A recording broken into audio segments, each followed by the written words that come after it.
So this part of the video is going to be about parallel charging, and that's because parallel charging makes so much sense when you're dealing with these little tiny batteries, because even though this battery is so small, it can still only be charged just as fast as a bigger battery. This battery can, the fastest this battery can safely be charged at is a rate of 2 Cs, which means you can charge it up in about a half hour.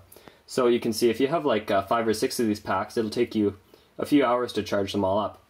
Whereas if you have a parallel charging harness like this one here, you could charge like 10 packs up in a half hour, believe it or not. So I'll just show you what this charging harness looks like and kind of what the whole idea of it is.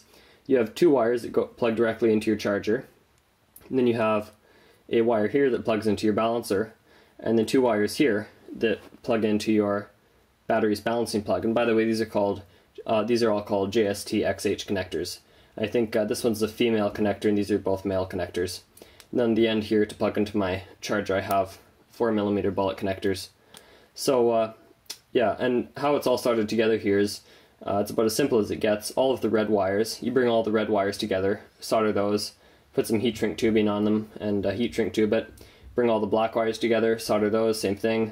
And then you lastly bring all your blue wires together and you solder those together and just put some heat shrink tubing over the whole entire thing. So there's 3 soldered packets inside here. And yeah, they're pretty easy to make. I made this one in a few hours just because I don't really have a soldering station set up. So now I'll show you how to charge a battery with this charging harness. And this is a pretty bad example because I'm just going to be charging one battery, but it's the same idea for charging multiple batteries. And I'll explain quickly how you set the values on your charger for charging more than one pack.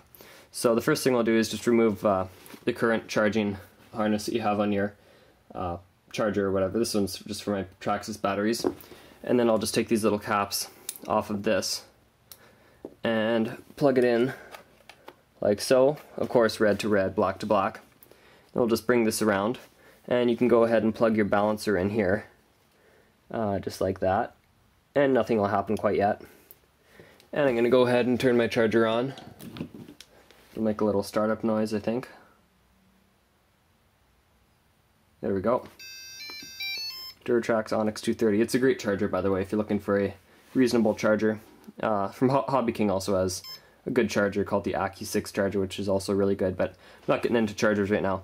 So then what we're going to do is just plug in your battery to one of your connectors there, and your balancer should show you that it's receiving some power, which is good.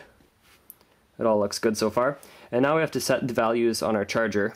Now pretty much all LiPo battery chargers are programmable, so you shouldn't have too hard of a time following along here. So the first thing you want to do is choose your battery type. Of course it's LiPo. That never changes no matter how many batteries you're charging. We'll just go down here, cells. Now this is where you might be thinking, well, if I'm charging like 3 2-cell packs, maybe I should change that to 6 cells. But no, as far as the charger is concerned, you're just charging 2 cells. Now go down again. This is where under capacity, 150 milliamp hour, which is the closest I can get to this without being over, because the Onyx 230 just jumps up and stages at 50 milliamp hour.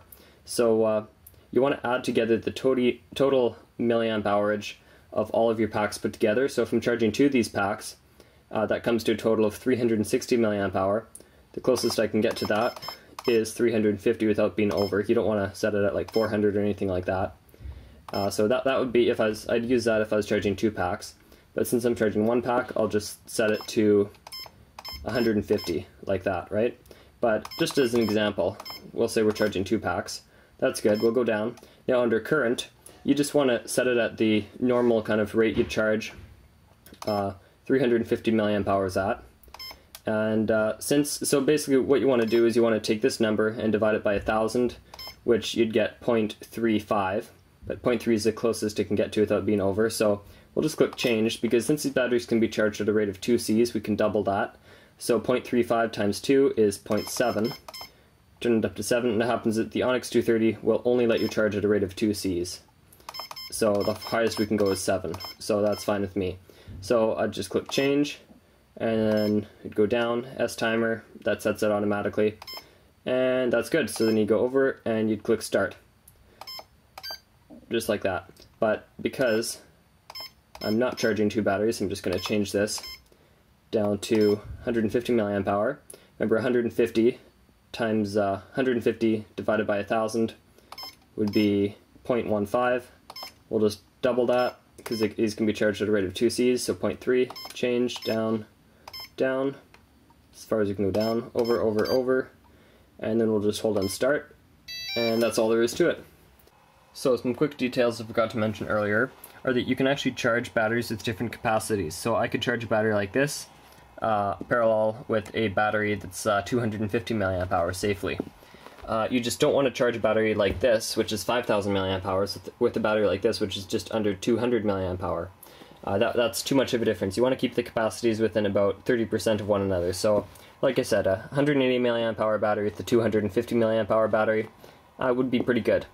And that being said, it works the same way. You can charge a battery that's completely drained and a battery that's partially drained as well. But again, you want to keep them within about 30% of one another. So you don't want to charge a battery that's been used for like 2 minutes and a battery that's completely dead. That just gets a little too hard on things. So that's about all I can think of right now. If there's anything more, I'll add that in quickly. But that's about it.